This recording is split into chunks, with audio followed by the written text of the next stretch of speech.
The views and opinions expressed on this program do not reflect the company, owners, management, staff, clients, or partners.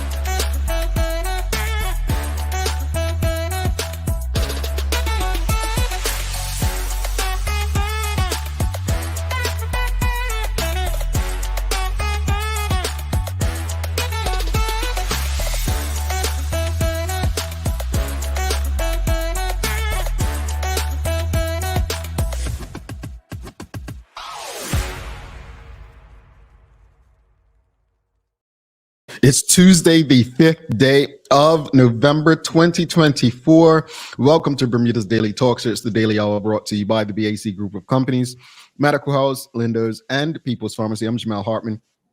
She's Maya Palacio. And it's election day in the U.S. How's everybody feeling today? Maya, how are you feeling today? You know, I got a lot of emotions actually about the whole situation. I think maybe in some parts I was like trying to suppress it, not trying to remember the day of it actually, because I just know like we've been talking on the show, and I'm sure everyone's been talking individually with their friends. It's just like something's gonna happen today, and then an outcome will occur, positive, negative, everything all around. It doesn't matter. Something with the people is going to happen today. It's not just probably when I speak it into existence, and I believe in those things, but things have already been set in play. Well, as of 3 minutes ago, the polls are now open on the East Coast, most places, I think at 7 a.m. So, it's going to be interesting. So, you know what? We're going to follow up with that and talk about that today. But greetings, everyone. Thanks for making us part of your daily routine. A good one today. I believe we will see if we'll be welcoming Detective Chief Inspector Jason Smith of the Bermuda Police Service on this morning. So, to discuss cybercrime, but we'll keep you posted on that. Don't forget to subscribe on our website. If you haven't already, you know what to do. Fill out our survey. We got a lot of people yesterday, so that's good. So keep it coming. We'll share the link again. Fill out the survey. Your responses are helpful for us. Gives Maya and I more work. Well, mainly Maya, if you say the wrong thing. Sometimes we vote against ourselves. But anyway, fill it out for us. Don't forget to subscribe on our website. Follow us on all of our social media channels to stay up to date with all that we have going on. Help us grow beyond the mic as we do our part to continue to improve our community. All right. Let's jump into today's conversation. David Michael Wilson, he says, it's a Tuesday, TDH fam and crew. Let's choose this day to be great. I mean, you've got Suzanne Ingham, awesome Tuesday. Jamal and Maya, so glad to see you both. I love my TDH team. We love you too, Suzanne. So let's jump into it. Look, it's U.S. election day. What's that old saying people say in Bermuda? When the U.S. sneezes, Bermuda catches a cold or something like that? That's how it goes? Yeah. I said it right? Yeah, you said it right. Oh, I'm sorry. Stop second questioning yourself, Jamal. Just go with C. I think we know. Let's just use international business, right? We know that what happens in other jurisdictions politically does impact smaller jurisdictions like Bermuda. It's interesting because though we're a British territory, many will say that we're more likely impacted by what happens in the U.S. due to our proximity to the country and trade and the like. So I do think that, as Bermudians, I understand why we are so, focused on what happens in U.S. elections. My only concern sometimes when I tell people is, I know a lot of crazy things or it may be happening in the U.S., but it's important not to ignore what's happening on your own shores. But that said, the question of the morning, audience, is what are your thoughts on the U.S. presidential election? But before you even answer that, who do you believe will win the U.S. presidential election? Who do you believe will win? Not who you want to win. That's a different question. But who do you believe will win the U.S. presidential election? Like there's obviously the two front runners. They're basically in a dead heat, according to most pollsters. Are former President Donald Trump and current Vice President Kamala Harris. Who do you think will win the U.S. presidential election? Maya, have you followed it? I've only followed bits and pieces. I wish I was into it more, but I feel like I know more than I think I do. Like, because of the things I've read, what people have sent me, and like just also the many people that I follow online because of politics, because of news, and it coming to me that way. So I feel like I'm not even actively like searching myself, but it's already just in my face all the time, and I'm able to like read and go through. But for the most part, I will say this. It's like what you said. I think you mentioned it last week on the show. The fact that there were so many people that actually showed up to the early polling stations this time. And I believe I did read somewhere that even right now, currently, I think almost 80 million people showed up for early voting in the states. It was a lot. Yeah, it was quite a bit. And I thought about that, and I thought about like even what Taj said the other day on the show, how sometimes politicians don't engage the younger generation, but because of the major influences of all these celebrities like speaking up, especially for Kamala Harris, like so many more young voters have registered, have gone out, have voted as well. And there's just this new dynamic that we kind of see in politics and through social media and how it's being used. I don't think I've ever seen so many like names, like even Beyonce coming out and saying something, because she doesn't necessarily even say anything on a lot of political issues. And I was just like, that's interesting as well to even see that and what influence she has to make it. So at one point I was probably thinking, even if I was like, well, Trump does have this huge following, he has made this big name for himself, and he definitely has people that will lean for him no matter what. But Kamala Harris, she has a lot of history on her side. I think she has a lot of what I know my people in community would want to see happen more of. So it's just to me that it's close. It doesn't shock me that it's close, but it's also just like, oh. Yeah, I think it's an interesting race. It's an interesting race. They are complete opposites. Complete opposites. I think one of the. It's interesting you mentioned a lot of celebrities. I think that's what's annoyed a lot of Black people who have issues with the Democratic Party, is that Malcolm X told us, right? Why is it white folks, they don't throw out celebrities like in front of them? Why are the leaders in our community always musicians and comedians and artists? And I understand that, but the truth is that's what captures a lot of people's attention, right? Donald Trump, on the other hand, has a different tactic where he's using his people like Elon Musk and Tulsi Gabbard, what's his name, Robert Kennedy, I believe his name is, that was on the ballot. A complete opposite, like people who specialize. For instance, Elon is a businessman. Robert F. Kennedy talking about removing fluoride from water. Tulsi, former Democratic Congresswoman, I believe. So I think that they're taking two different approaches. From a Bermuda context, tell me if I'm wrong, audience, but I think economically, for years, Bermuda always benefited, it seemed, from Republican presidents from a tax perspective, because the rich do what they do, right? Republicans have really always protected the rich, and kind of had this trickle-down economics thing going on. I'd like to hear from the audience to see who do you think will benefit Bermuda more, but who do you believe will win? Let's go to the audience. Who do you believe will win? Shamari Talbot Woolridge says Trump. He said he looks likely to win. David Michael Wilson says, believe likely Trump, want Harris. Shika Reyna says, I can't the stress today. Shika, are you able to vote? I'm getting in your business. Are you eligible? Because we know some people who live in the U.S. for a long time ain't eligible. I'm just asking. But because you're in a swing state. Shika. she shared on the show where she is. So that's why I'm saying she's in a swing state. Hadley and Swan says Kamala for the win. So is that who you want to win or who you think will win? David Michael Wilson says, I don't think the U.S. is ready for a woman president. I don't agree with that. I don't. I think they would vote for a woman. They voted for a woman VP. Misha Fabla says, I would argue that Musk and RK Jr. are celebrities too. Harris has Mark Cuban supporting her too. When I said celebrities, I meant entertainers, not. That's why I said singers and comedians, as Malcolm X said. These are people that Trump's literally said he would. I mean, I think Elon Musk is the scum of the earth. Let me just be very clear. White South African who benefited greatly from apartheid South Africa. I have so many issues with what he's doing. Literally using a platform to, drive untruths. I'm gonna have to take Maya's lead, and I said I'm gonna delete Twitter off my phone, but it's just my sports, man. Like that's my place where I got sports updates. And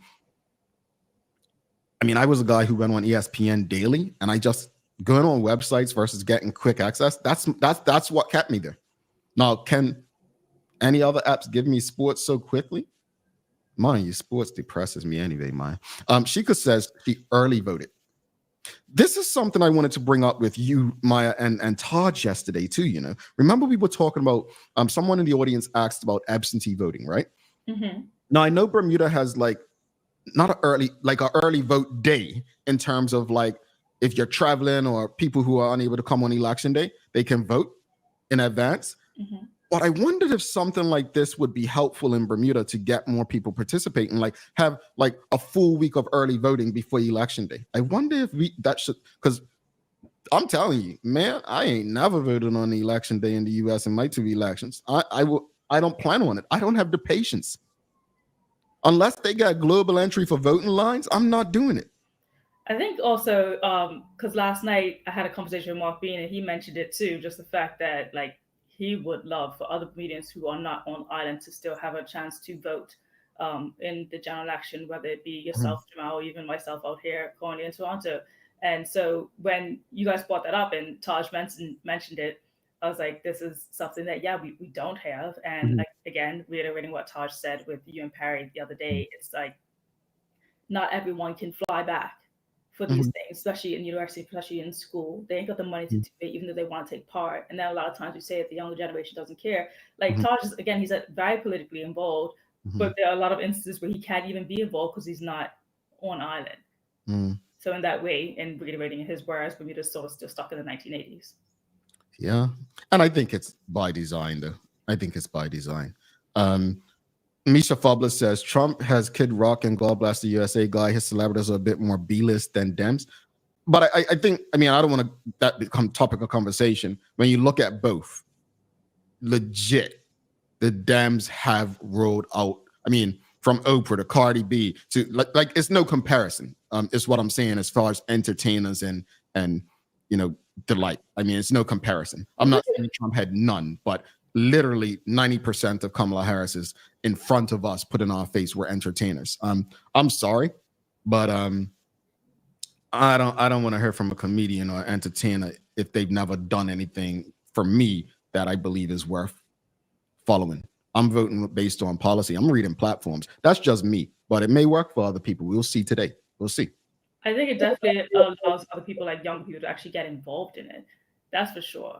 Because like just hearing from these politicians and things like that, like probably not going to even encourage any young person to go online and check it out. Not the majority, some yes, but not the majority. And so having those faces, at least, hopefully that people don't just see it and vote, but also see it and get involved just because they see it as well. So not like being the ultimate decision, well, because so and so does it, I'll do it. But at least because so and so does it, I'll at least get into it. I'll at least get involved and like try to understand it. But going back to like what you believe in the U.S. presidential election and your thoughts on it, like I talked about before, when they like overturned Roe v. Wade and how that would like trickle down and affect Bermuda, there's so many laws that Bermuda does sort of like follow and look into within our own, constitute within our own democracy. Because even when we talk about it in the House, they sometimes bring through pinpoints from, or this state is doing this, and this country is doing that, and this country is doing that. So justifying how we should do Mhm. things here. So that's like a big thing when Right. it comes to how we kind of implement our laws and how we also, well, in the House, they justify the laws by how it's being worked in other places. So Mhm. that's something to also just like Yep. be mindful of how it affects the island, because it's not just some distant thing. You know, Roe v. Wade, as I talked about before, when it came to those things, can be detrimental to comedians who maybe can't Yep. access the healthcare of something that they may need here on the island, Mhm. and or even privacy that they would like here on the island to go away and be able to accomplish something to get it done, and maybe now they cannot, and it's not an Mhm. easy route any longer. Mhm. So it's just like things like that do come into effect. Yeah, indeed, and that's a good point. Thank you so much. And I hope you understood what Maya said right there, folks. Like, it's and I say this respectfully. I don't think the United States politically, legislatively, should be the moral barometer for Bermuda. But unfortunately, countries like the U.S. are used as that. So I'm glad Maya brought that up. Just because they do it here doesn't mean we should do it here. There, right? Let's go back to the audience. Charles H. Jefferson II, he says, I have no idea who will win, but I agree with Maya that we will have to deal with the good and bad of their presidency. I mean, we have no other choice, right? Suzanne Ingham says, no matter who wins, I think there's going to be big trouble, chaos. Well, as I said on X last night, I think I was pretty confident that Donald Trump would win in 2016. And I was very confident that Joe Biden would win in 2020 due to everything with the pandemic and the like. But I honestly can't call this because it's so close. Every day you wake up. And one of the things that someone said on the news last night is said the reason everyone's calling it so close is because pollsters get paid for their data, right? They get paid. And no one wants to be wrong in this one. So they're literally all keeping it within, a certain distance so that they don't come out looking crazy, right? But as one news report said this morning, I'm not watching the news this morning, it's still possible that someone may win in a landslide the way the electoral college works. It's still possible. Like it is possible that there will be like someone will land right on the 270 electoral college votes, but it's still possible that someone could end up with 319, right? So it's a funny thing. It shouldn't be funny. This is real life, right? This is real life. I mean, these are serious. Look, at the end of the day, I agree. My hope, my honest hope for us is that, and Maya kind of said it to me in a different way. I don't want to quote her wrong, but we need to learn to survive and succeed and support ourselves regardless of who the government of the day is. That's just the reality. I understand that we need policies to ensure our safety and our ability to live. Don't get me wrong. We do. It's none of you all's business, but yeah, the Roe vs. Wade was a big thing for me. And I understand people who have, they get involved because of certain issues. But we still need to find a way, because regardless of what the result is after today, folks, as I said, if Trump loses, he will not accept the result. Why? Because Elon Musk and people on X are sharing skewed poll results that have making everybody on X believe that Donald Trump's going to wipe the floor. And when it doesn't happen, they already got in their head that he was cheated. On the other side, if Harris doesn't win, the Democrats are going to blame one particular group. We know who that is, right? One particular group they're going to focus on, which only represents 6% of American people, if even eligible to vote, right? Due to criminal records and the like. But they only have themselves to blame. So it's going to be a circus. It's going to be a circus. And I will say, Maya, you can quote me on this. I don't know if Bermuda's throwing speeches this week or next week. But my prediction is that the Premier of Bermuda is watching very closely to the results of the U.S. election. And I think he may actually drop that writ upon that throne speech, depending. Misha, talking to you, depending on the result of the U.S. presidential election.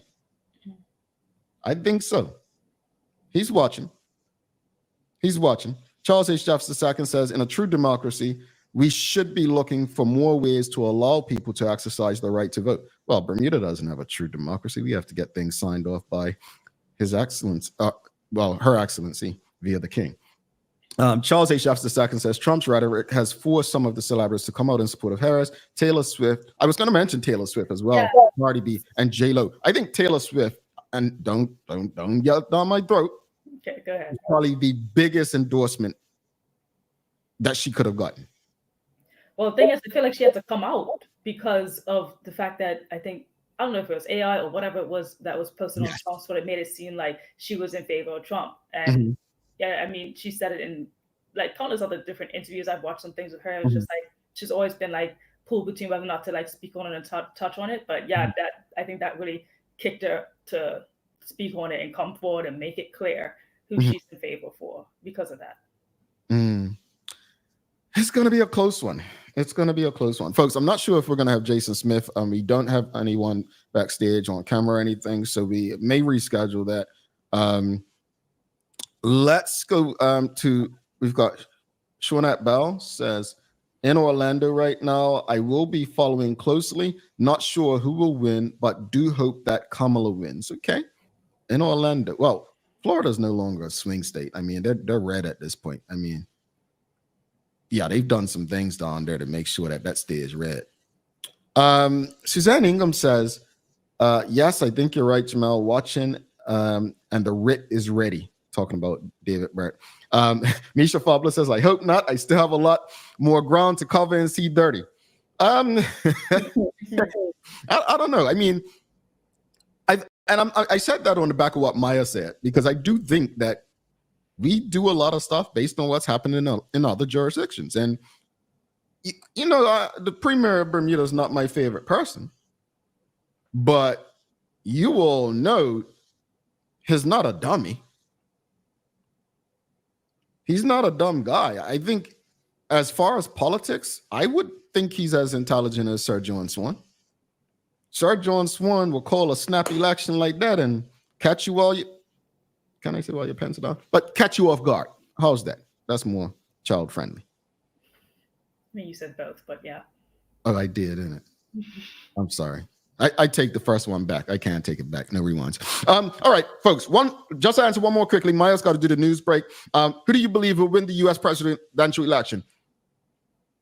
All you know is Trump or Harris. Trump or Harris. Trump or Harris. Or Harris or Trump. H comes before T.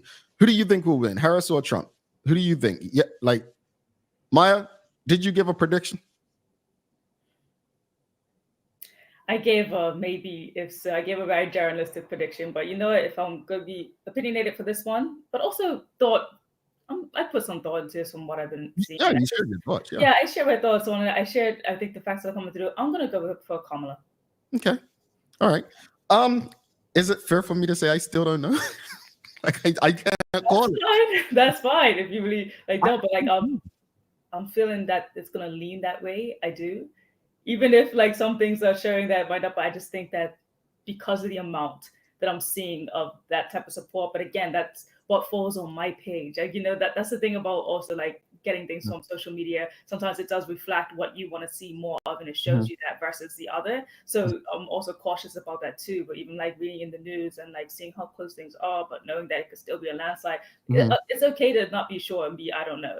But I'm also a big fan of speaking things into existence. So I'm gonna say Kamala. You know what, Maya? Before we go into news break, I know Sister Sandra already said it to you privately. That she's so proud of you and this, that, and the other. But I'm going to say what I said to you privately, publicly right now. I always tell people when they talk about the Daily Hour and this show, I ain't a journalist. I have way too much respect for journalists and what they do. I cannot, it's a pet peeve when people say, I'd like to come on the Daily Hour for an interview or such and such for an interview, this, that, or the other. I don't do interviews. That's not what I do. I have conversations. I facilitate. And I think if people watched your conversation with Mark Bean last night, they will understand the difference. Maya has a lot of integrity in doing this. She knows she hasn't spoken to Walter a bit. No, we're going to, whatever. Me? Yeah, man, let's chat shop about it. And because that's who I am. I'm not a journalist. What? Like, it's like Joe Rogan. He's not a journalist. I think we literally give anybody with a mic or a pen the title of journalist. No. And that's why I want people to manage their expectations when it comes to me. I don't interview people. Mia, Sancha, Perry, they don't interview people. We have conversations with people. And I want people to understand the difference so that they can manage their expectations. If you want to see a journalist in action, go watch Maya's conversation with the Honorable Mark Bean last night. You'll get what I'm saying. Because me, I'm sitting there, I'm entertained, I'm laughing. Maya, man, the straight back. I was like, dang, she good at this. I'm sorry, but I just wanted to say that was amazing conversation. It was I really respect and appreciate what you do. I know it's not easy, and I think you take what you do very seriously, and people who understand it will appreciate it. Not just today, but in years to come, when you go back on social media, YouTube or whatever, and see the conversations, I think people will really come with it. Somebody asking, where do you find the interview, Maya? You could go right on my YouTube channel. It's up there, Media Maya. If you just type that in on YouTube, it should be right there. You can type in Media Maya Mark B and it should show right up. Oh, it was a classic, folks. It was a classic. Yeah, it was a classic. And real quickly, yeah, I did vote. I voted last Monday or Tuesday. Yeah, last Monday. Yeah. Yeah, I voted. Yeah. All right, Maya, you want to do the news break? Yes. She wants to do the news break, folks. Let's get to the news break. Where's Maya's intro music?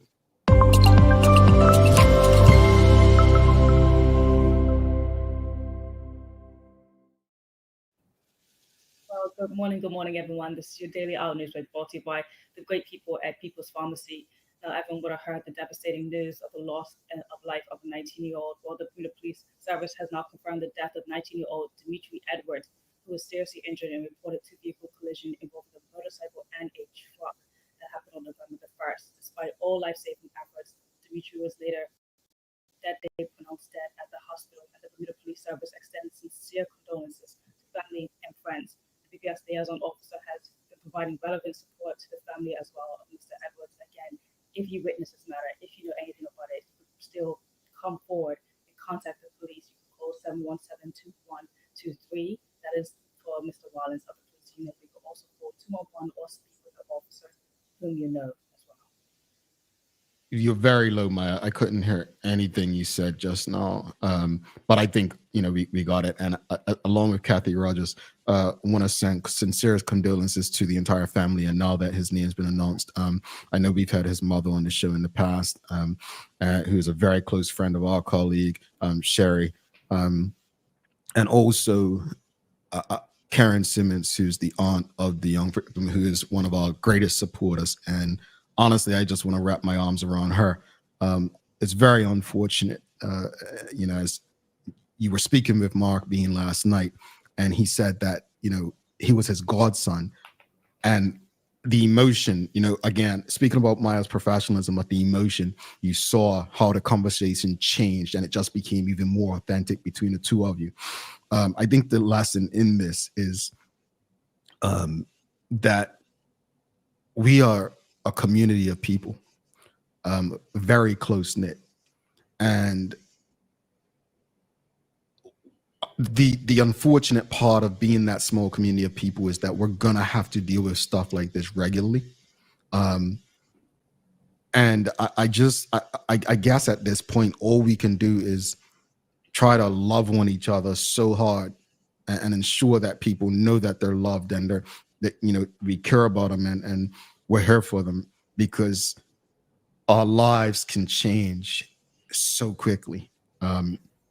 The devastation that a parent must feel to get a call like that, I can't imagine it. And in saying that, I again, if I could, I actually am heading to Kenya next week with the uncle and first cousin of the victim as well. So I didn't have the opportunity to meet him, but that doesn't mean that I can't mourn with the relatives. So I just want to send again, Karen Simmons, to you and your family, a lot of love, a lot of love. And we are very sorry to hear this. Yeah, it definitely rocks a family, it rocks the community, it changes your life completely. Mm-hmm. It's not going to be the same for a parent to lose their child. Mm-hmm. And I think my grandma was one who said it. Someone told me it was just like that's like the worst fear. No parent should ever have to bury their child. Indeed. It's yeah. And just to follow up what you said, there was a conversation that Mark Bean and I did end up going on about for a bit during our interview, and I actually have just a small clip here as it was his godson, so I'm just going to share it with the audience here. I can't even say anything to one of my best friends right now because the pain that he has only could require me to be silent. And when I get to see him, I'm just going to hold him and comfort him. All right. Now, the way his family and what his family are going through right now, there are so many other families who have been through it before. Our young people are being lost for a multitude of reasons. And whatever the reason it is, the pain remains the same for those who they leave behind. Yeah. I echo everything he said. And I'd encourage people, please watch that conversation with Maya and Mark, because it was probably one of the most authentic conversations you'll have between a journalist and politician. And I don't want to put him in that box, but it was very authentic, especially as you got to that point. Yeah, that there's always a moment where even when you have, whether it be in life, disagreeable things with somebody, or maybe not agree, or even if you do agree on things, whatever the case is, something like this really hits a point of humanity and just of we're people. Yeah. We're people. So that was definitely a moment within that conversation. And again, my sincerest condolences to the family, because this is not an easy road and it's never ending. Indeed. Meanwhile, in more related news to the interview that I had with Mark and talking about coalitions was also a big topic point of it. So he actually went on to say something that I think would interest a lot of people when it comes to the idea of coalition, his reasoning for it, and what he is willing to do to actually achieve it. For the sake of this country, I'm quite willing to step aside as the leader of the FDM for a coalition government, or if there was a need for anything else beyond a coalition government, because a coalition can be frail because of these different ideas and whatnot, and it might be more effectual for everyone to come under one umbrella. I would be quite willing to step aside as the leader of the FDM if that was the case. I do though encourage, if it was to become under one umbrella, that umbrella would be the Free Democratic Movement. You know why? Because the OBA and the independents, they have one stigma that's attached to them, which actually paralyzes them politically. Anytime it's raised, it just shuts them down. They have no response. And that is something that the PLP utilize whenever it's necessary. And we call it in Bermuda, call it the race card. Mm-hmm. I mean, it's hard to disagree with what he just said. But I think he also said something last night that I've been saying for a while, like ego, right? The only way to defeat the PLP in the polls is if the others put ego aside. I was happy to hear him say he would step aside if it was in the best interest. But I do understand him about the FDM in terms of legacy. They don't have that legacy the OBA have that people will tie to them. So I actually echoed a lot of what he said, and that's what I'm saying. I'd have been like, yeah, actually, I'd have took a different position. It would have, yeah.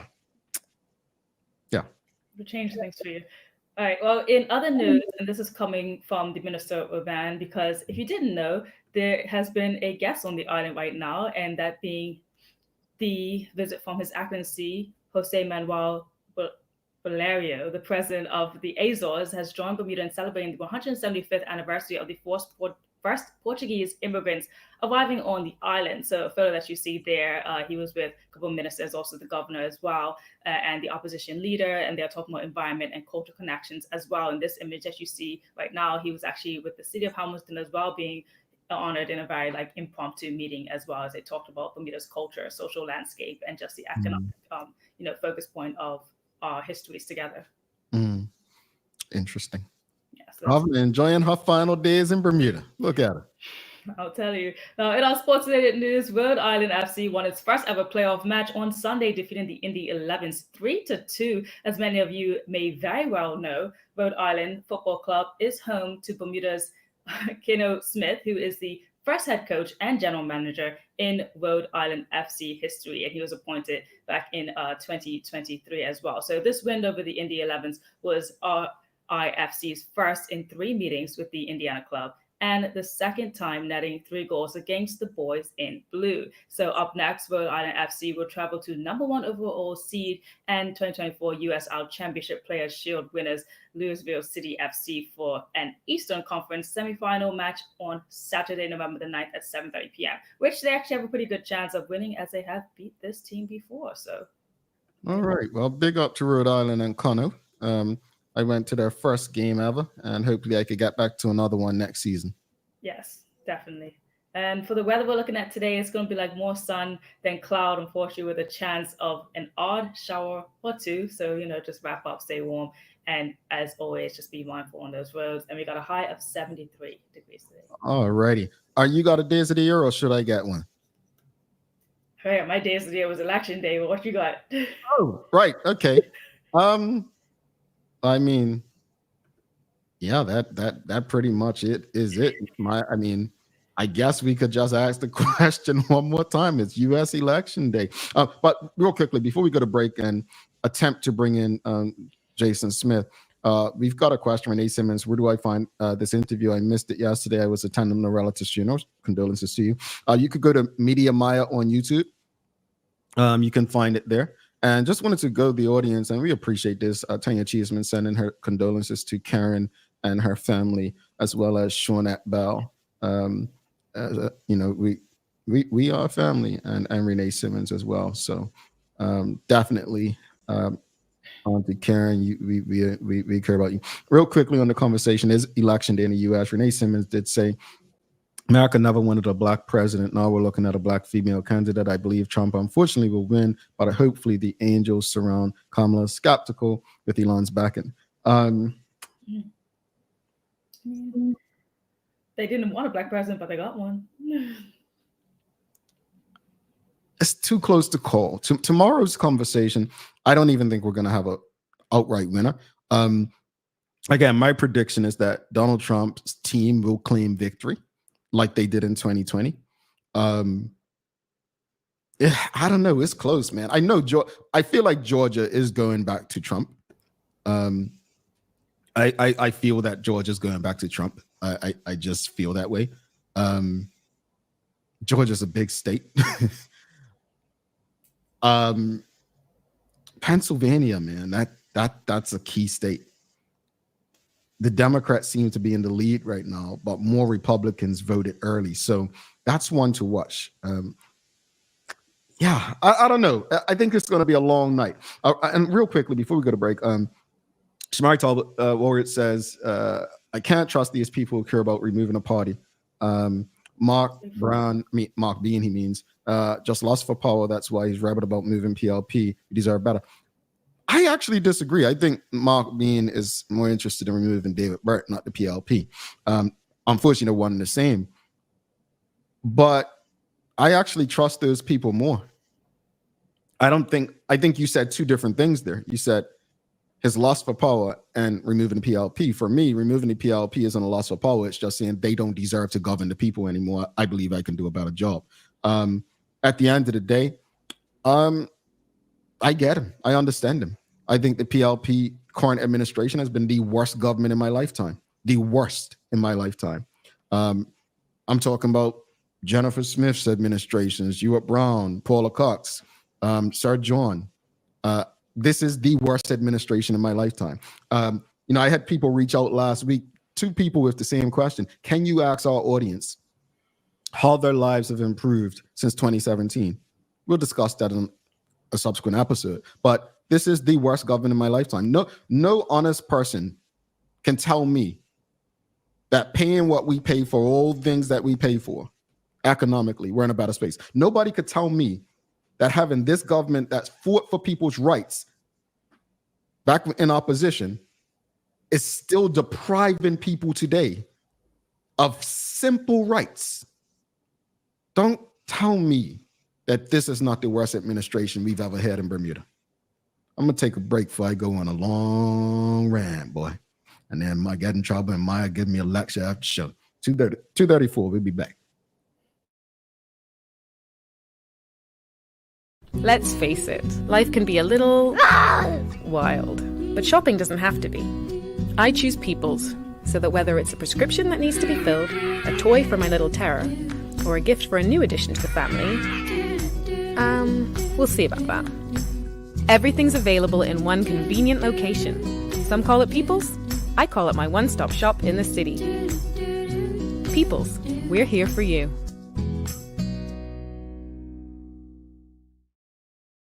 Welcome to the new bulk store, Lindo's Next Level.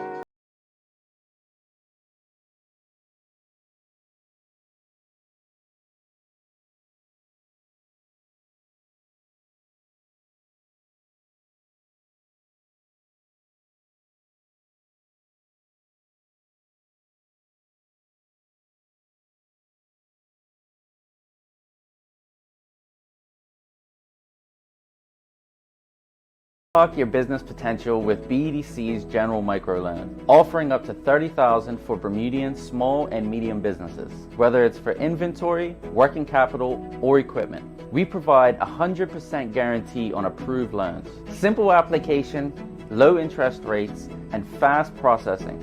Apply today and make your business dream come true. Looking for the best care for your pets? Novazok Feed and Supply has everything you need, from top quality foods to toys and supplies. We've got it all. Join our frequent buyer program and earn rewards every time you shop. Plus, we've been awarded the Clever Customer Initiative program for helping you save more.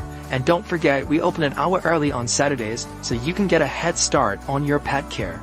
Visit us today or shop online for easy pickup or delivery. Your pets will thank you. Hey, Daily Hour community, it's that time of year again.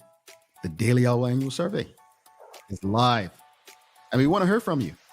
This is your chance to tell us what you love, what you'd like more of, and how we can make your viewing experience better.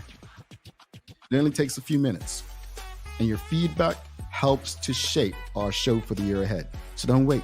Click the link, fill out the survey, and help us continue to improve our community one conversation at a time.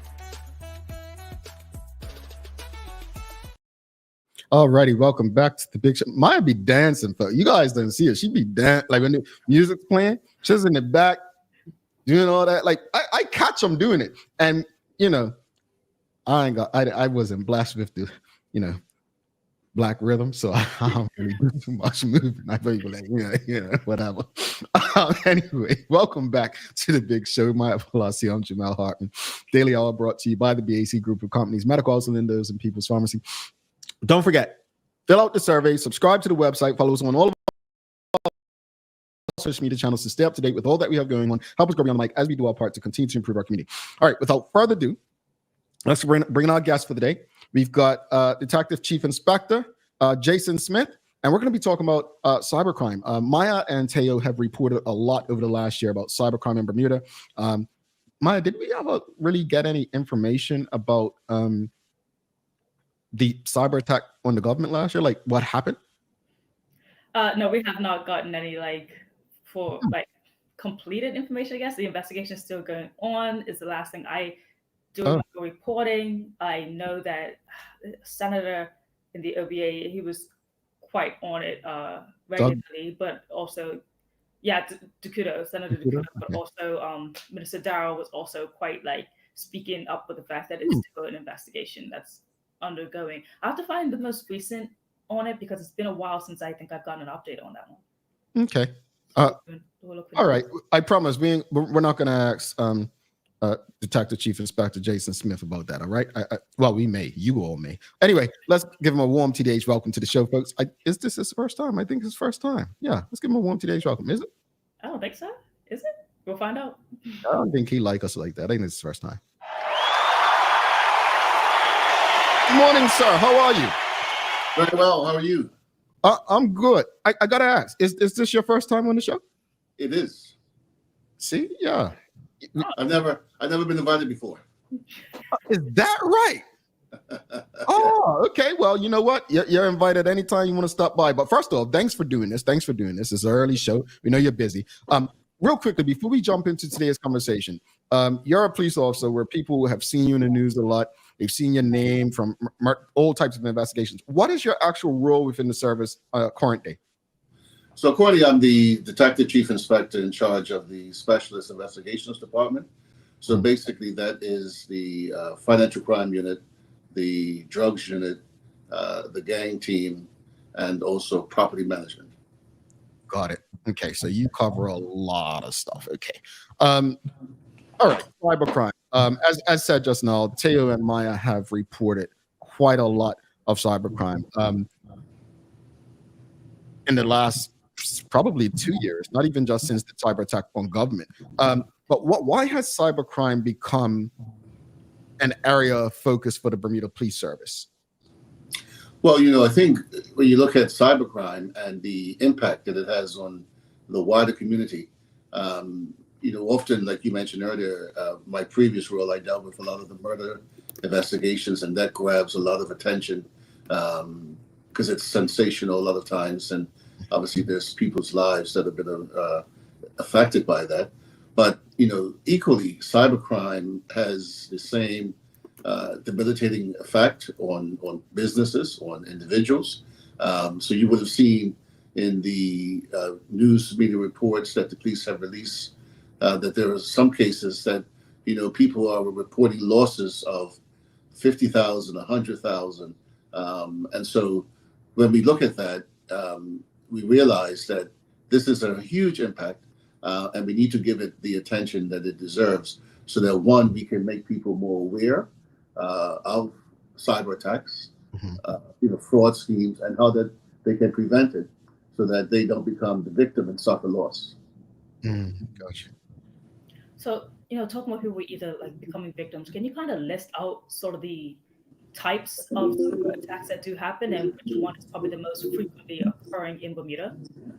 So I would say phishing is probably one of the most popular one, and that tends to affect quite a large number of people. So, when we say phishing, what we're talking about is, often somebody masquerading as a trustworthy entity.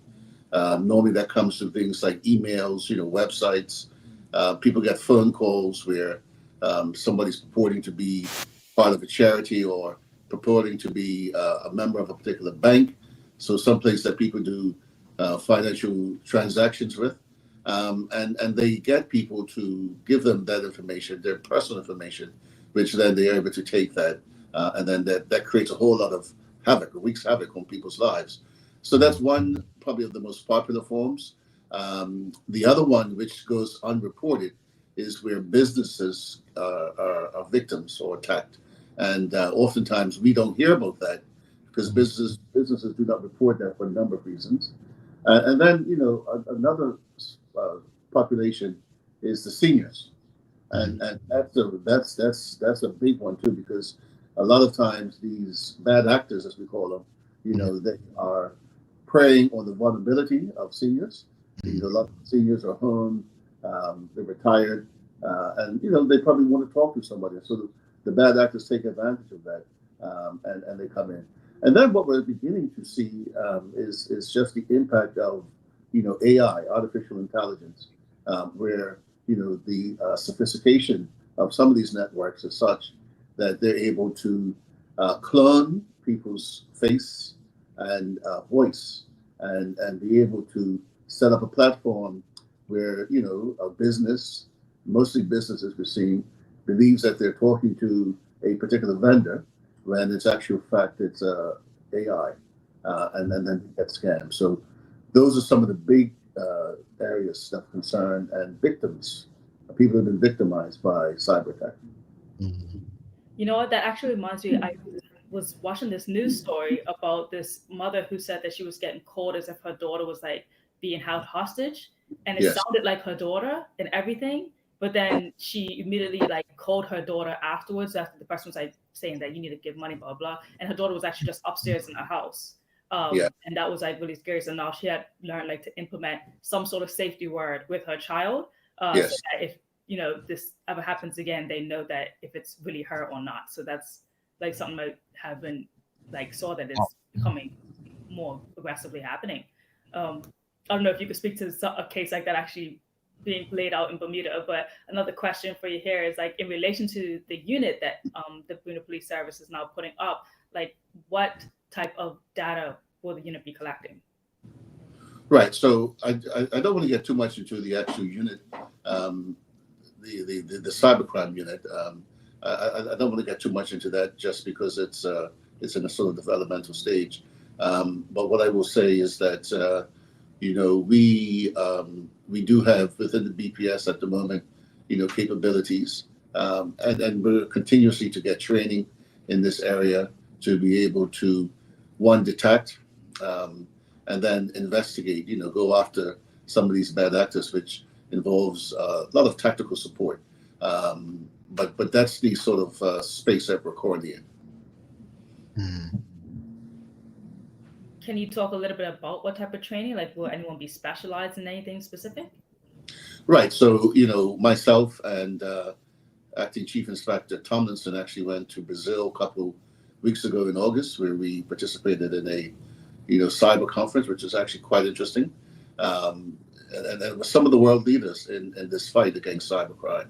So the information that was obtained from that, and also the connections that were made, I think is very, very important to the way that we're moving forward. So it opened up our understanding to a lot of the means, the abilities, not just of the bad actors, but also of different agencies, different, government departments that are fighting against those who are involved in cybercrime. And you got an awareness of just how wide of a network this really is, and the technology that is involved and the capabilities of these people. It's just amazing. And so we got back from that a lot of tools, and that's why I said we're in this developmental stage where we're putting together resources from the training that we received, and the training is ongoing. And so in September, I was in Miami for another conference that was dealing with the investigations of things like cybercrime, terrorist financing as well. So we are beginning as a service, as an organization, to again look at the impact cybercrime has on the community, and then we're trying and preparing ourselves to be able to deal with and also give public advice on how the public can protect themselves from these bad actors. Well, what is the impact exactly? Like, do you guys have a number or range as to how many cyber attacks has happened within the community like this year alone? Right. And so, like I said a couple minutes ago, what often happens, so those reports from things like, phishing, we get those calls, right? Because that involves a wide sector of the community. Those are just, there's everyday people, everyday users that are doing transactions. And so if I were to say what that number would look like, in terms of what's being reported to us on a weekly basis, we're probably getting anywhere between 5 and 10 reports of people who have been victims of of the phishing. Now the bigger ones, those cyber attacks where you're talking about bad actors taking over or hacking into businesses systems, we don't get a lot of those reports. And as I said, there's a lot of reasons why businesses do not report on those. So if I were to talk about just the everyday issues, I would say we're averaging between 5 and 10 reports a week, and those reports range from people discovering $100 being missing from their account, up to we just had a report a couple of weeks ago where someone had reported somewhere in the region of $50,000 that they were scammed out of because they thought that they were participating in a investment scheme, end up being a fraud, and they were a victim. Wow. So what happens in most of these cases that are financial like that? Like, do these people generally get the money back, or is it just a complete loss? I've always wondered that. Thank you for that. Yeah.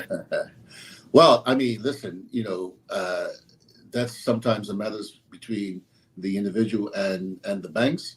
The ability of the organization to trace, those who are involved. That's what we're working on, and in most cases, those bad actors are not in Bermuda.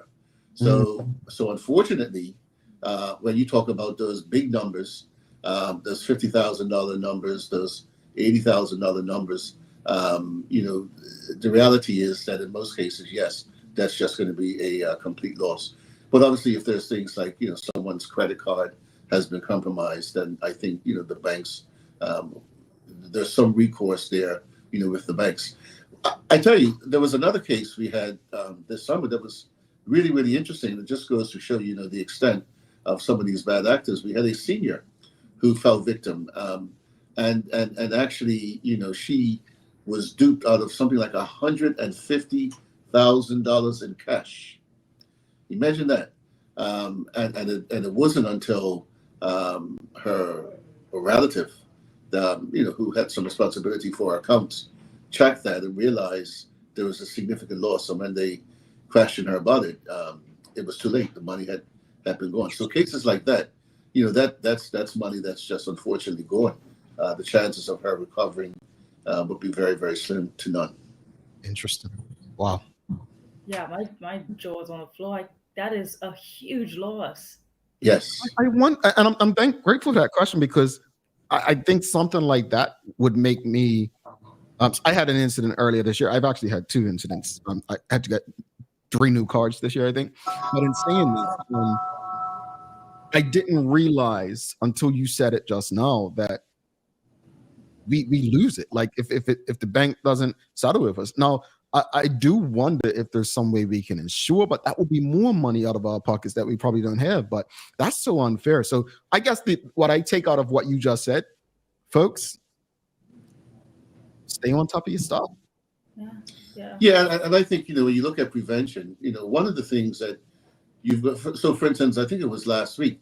I had an email that popped up purporting to be from my bank, and it was asking me for some information because of a transaction. And what was interesting about that was when that email came, actually I was carrying something the day before. So, it almost kind of made sense. But then when you read through the email, a lot of the things you find that with these bad actors is that most of them, they're from different parts of the world. So English may not necessarily be their first language, and their writing is not good, it's not clear.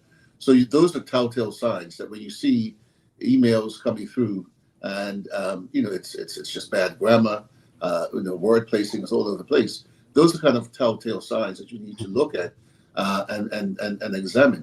And I think as we often say, listen, question those people that are calling, because when you question them, a lot of times they won't be able to answer. And I'll give you a case in point. When I was in Brazil, there was a particular case study that we looked at, and it dealt with artificial intelligence. And it was a company that was having a meeting set up. It was a Zoom meeting with a particular vendor. And on that meeting was some key staff and also the CEO. But what people didn't realize was that the CEO actually could not make it. An emergency had came up, and the meeting, went on. But even his staff didn't know that he was there. And now whether this was choreographed by the bad actors, I don't know. But the AI was actually the CEO. So they had cloned him, put him in that meeting, and they had this meeting. And it wasn't until they got to a particular stage where some of the key staff were aware, because the pricing changed, and they questioned that, and then they got the answer. So the AI person was purporting to be the CEO, and he couldn't answer. That's something that raised their alarm, right? And was able to realize. In fact, they made a phone call. They found out that the CEO wasn't on the call; that he was at this other emergency. Mm-hmm. So it's important to ask questions. Take your time, because when you know what your personal finances is, if somebody's calling you and you haven't ordered something, you're not involved in something, then those are signs that hey, something's not right. And so when you see that, just hang up the phone, do not respond, and don't give out your personal information. But real quickly, Brian, before you jump back in, it's crazy because kind of got scammed last week. I'm being honest, transparent, if you will, because my lack of patience, I didn't follow the instructions to apply for my visa correctly from the Kenyan government. So what did I do? I just went on Google and hit something and gave them my passport number and credit card, then realized, hold on, it's not supposed to be $107. It's $30 for the ETA. And I shared that because what you just said is so easy to follow, but sometimes even we're so focused on just want to do what we want to do. Like I knew better. Maya knows me. I know better most of the time. But as Keitha, my business partner, would tell you, dog, slow down. Yeah. You just said read the emails. I get these emails, Netflix, AT&T, and I open it, and the first thing you see is a grammatical error. It isn't real. So yeah, I've messed up a lot this year because my brain's moving so fast, and I think sometimes just slowing down and digesting. So thank you for that insight. Sorry, Maya. Yeah, no, I agree. I was about to say, I think maybe even if we have our next meetings, we should have a password that everyone has to say when they enter in now to make sure everyone's not AI. Because like that is actually quite a scary predicament to be in. But again, we have fast passed this whole new generation. We are very much so into AI now. It's like taking over. So like to know that it can like do a step further with these cyber attacks is scary, but it's something that we all need to be like very aware of. Like how the police is having this cyber crime unit, and Jamal, I think remember when we were at NAB, they were even talking about having like specific groups of people in your office that focus on AI. But that might actually become like, we always talk about these things might take over, but you're going to need people to fill these new roles and positions. It's just another thing that everyone should probably be cautious of. Now, I do want to go back a little bit because you talk about how businesses don't always want to report, and you said it twice, so I'm curious, why not?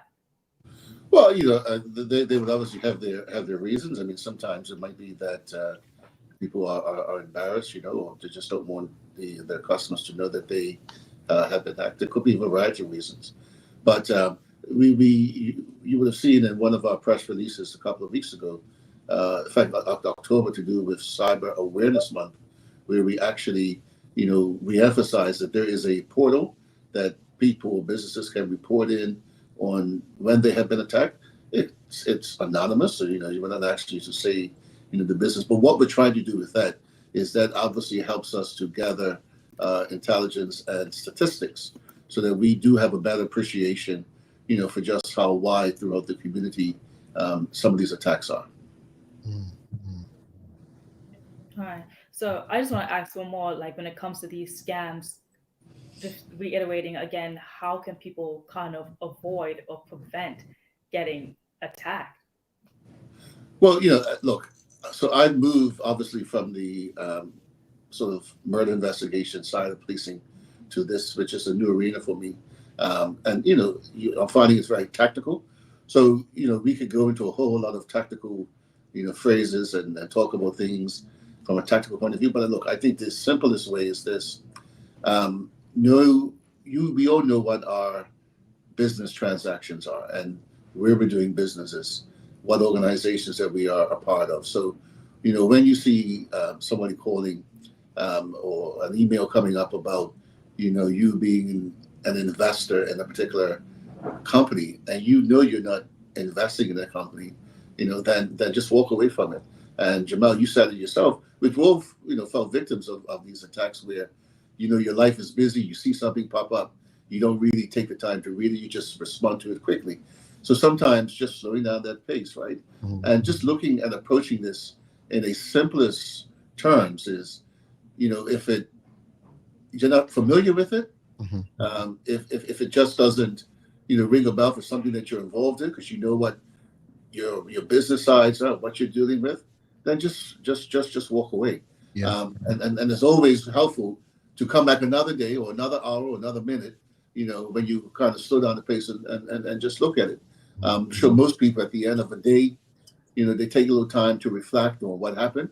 I do it. So at the end of the day, you go home, you may start reading through emails and you start seeing clearer. And I think that's probably just the key, right? Just slow down the pace.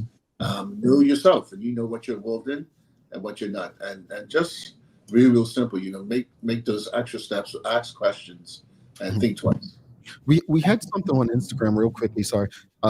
Shaz Freestyle said, "Yep, I got a call from my cell phone provider allegedly, but I knew it wasn't offering me some extra discounts. You just have to be diligent." And saying that, in the United States, I have T-Mobile, and T-Mobile actually does something. I'm not sure if they do this in Bermuda, but they let you know it's possible spam, right? Yeah. When they call. Now, I know this is kind of beyond you, but I wonder if there's policy or legislation that we can encourage our government to pass to give people like heads up just from a phone perspective, right? As far as email, that may be harder to control. As far as like, I think what you've done is probably the best we can do, what you've said today. Like just tell people, be vigilant. Watch out for spelling errors, grammatical errors. Also, one of the things I want to add is check the email. So that says such and such from your Daily Hour account. If it doesn't say dailyhour.com, if it says the Daily Hour at comstop.com, it's not us. What's comstop, right? So watch the at. What comes after at is a key one to look for. And that's what I would tell anyone. If it doesn't have at that company, it's probably not that company. Yeah, that's right. Yeah, that's right. Look, I want to go back into like talking about some estimates. So how much money do you think like Bermuda has actually lost this year due to cyber attacks? So yeah, that's a good question, and preparation for this morning. So we looked at some figures, right? So we I would estimate that up to this point, we're talking about, and I mean these are losses. I'm not talking about businesses because we don't really have a lot of statistics with that because businesses not necessarily reporting to us, but just individuals, members of the community. We're talking about close to about $1.1 million right now. Wow. And that's just in cash. And remember, these are cases that are reported to us. So there's still a lot of people who are victims, but they're not reporting it. And then there's businesses that are not reporting it. So, we're just talking about people who've actually called us and said, "Hey, I've been scammed, or someone's taking I've sent money someplace." We're talking about 1.1 million right now. That's insane. I wasn't expecting. I mean, you know what? Yeah.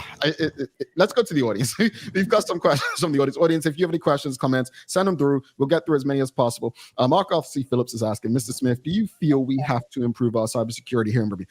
I mean, based on what you said, yes. Yes. Oh, maybe it does. Yes. Then he goes on to ask, does the BPS partner with any local cybersecurity companies in Bermuda? Right. So in preparation for what we're looking to move into, myself, I've had meetings just about 2 weeks ago with a particular company discussing some of those options. Yes. All righty. We have Charles H. Justice II. He says, in the U.S., businesses are required to report a cyber attack within a certain period of time. Now, you just said, before I finish this question, that you, based on what's reported, it's 1.1. So I'm guessing, again, it's not required in Bermuda, but he says, I don't believe Bermuda has a similar law. Would you be in favor of a similar law? I don't know if he can share what's in favor of him, but maybe he can. Let us know. Yeah, I think I would stay away from that question. That seems to be a matter for those who sit at the House of Parliament to discuss, and I think I'll leave it there. All righty. What before you head out, what are some of the resources that maybe the Bermuda Police Service or others that exist in Bermuda companies, like where can people go to learn more to know how to protect themselves from cybercrime? So again, we sent out in Cyber Awareness Month in October. We sent out some information there to advise the public on different things to do. You might have seen that, talked about what hacking is and malware and phishing, and then it also talked about some tips, never to share your passwords, keep software up to date, the two-factor authentication, that's adding a separate layer of security to your accounts, by adding different codes. And so that's, so we give advisories. I think, you find that the banks send out advisories. And so and then, I mean, a lot of information comes from what we're doing here today. So I do think that there's a lot of, information out there. And that's like I said earlier, right? It's simple. There's a lot of technical stuff, but I think if you just look at it and approach it simple, is that if you're not involved in something, you know what your business transactions are. So you see something that's unusual, stay away from it. I just think that's the best advice. Because the way that technology is moving, we're not going to change the pace of technology. And we realize that it's helpful to us. I mean, it speeds up the processes in a lot of ways, but we just got to be mindful that that same technology, when it's abused, it can have some dire consequences. Yeah, I think this is I'd like to talk to you for another 2 hours on this, because I remember, and they still do this. Like if you go to a gas station in the U.S. and you use your card, people put in machines where they can read your card numbers. Yes. So on. There's so many different forms of this that I think we're just scratching the surface. But in saying that, I think one of the things I've gotten most from this conversation, and is that a lot of us need to make sure that we are looking out for our elders. Yes. We need to make sure we're looking out for our elders, because technology is evolving, it's changing. Even we can have a whole conversation about AI, right? Maya hearing that, it's like, it's they don't know, and I don't say this to be disrespectful, right?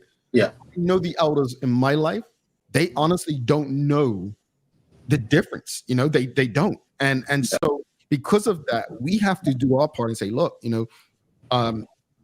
that's not real. If they ask you, hey, did you receive this? No, we haven't sent that, or that hasn't been sent. Or make sure, well, send it to me first, let me check, right? Because right now in the US, like, you will get emails saying, oh, this is what your bill is this month.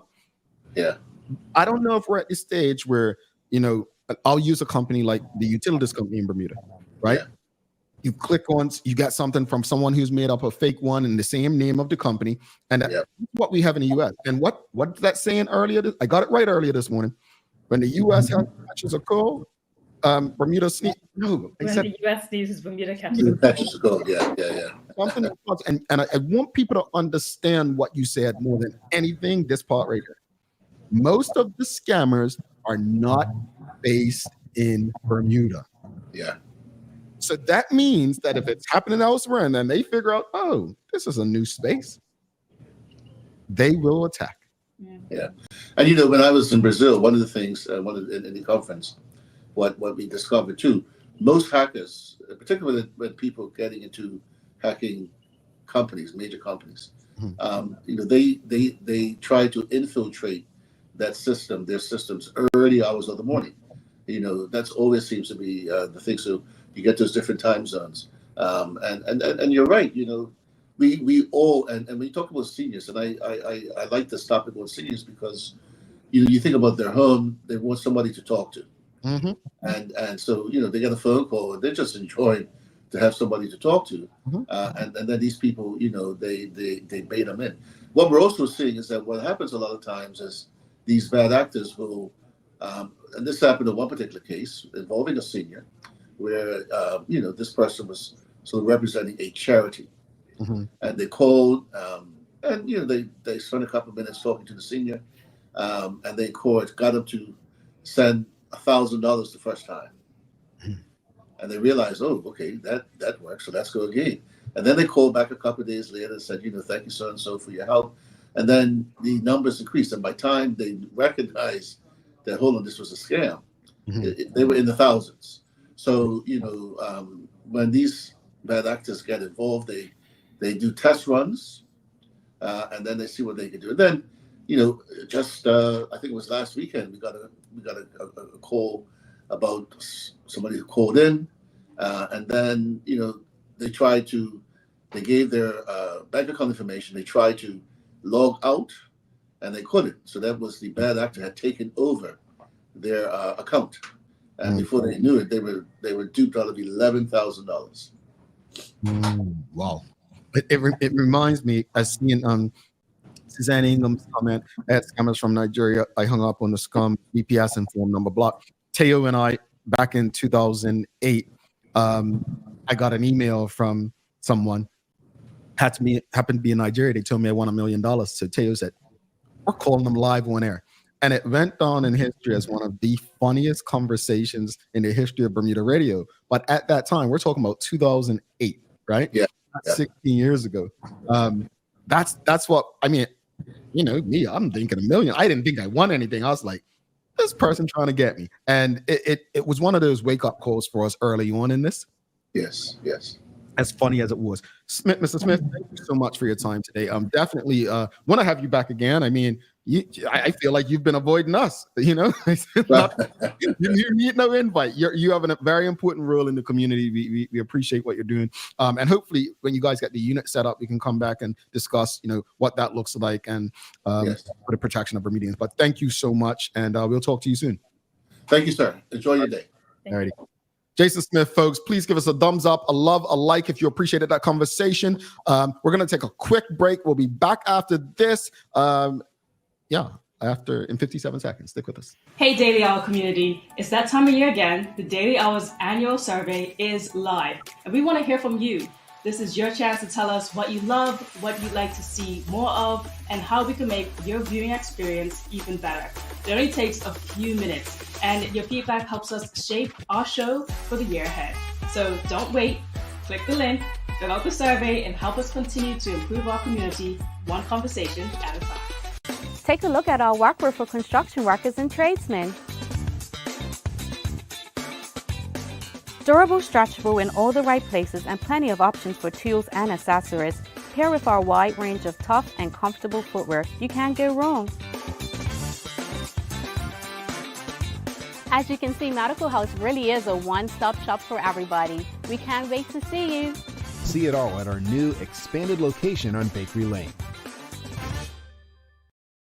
All righty. Thanks again to the Bermuda Police Service and Detective Chief Inspector Jason Smith for stopping by this morning for a conversation on cyber crime. Folks, if you appreciated that conversation, please do us a favor. It costs you nothing. Thumbs up, love, like. Make sure you share the conversation with your friends, your family, your colleagues. Hit us up on the tube. We do share the conversations after if you know people who just want to see that part of the show. So you can check that out over on our YouTube. Thanks again to the BAC group of companies, Medical House, Lindos, and People's Pharmacy for ensuring that we're able to do this with you on a daily basis. It's time for the Daily Play brought to you by Bermuda Trivia, now available at stores throughout Bermuda. Follow Bermuda Trivia on Facebook, Instagram, X, and TikTok to find out why it's Bermuda's favorite trivia game. All right, Maya, are you ready? Yeah, I'm ready. Let's go. Let me get my music going. Okay. Very easy question, Maya. Stop saying that, because if I don't get it, I'm going to feel bad for the rest of the day. Okay, fine. Here we go. In honor of the U.S. presidential election today, Maya, it's a remember when. What year did Barack Obama win the U.S. presidential election to become known as the first Black president of the United States? I should know this. I remember playing it.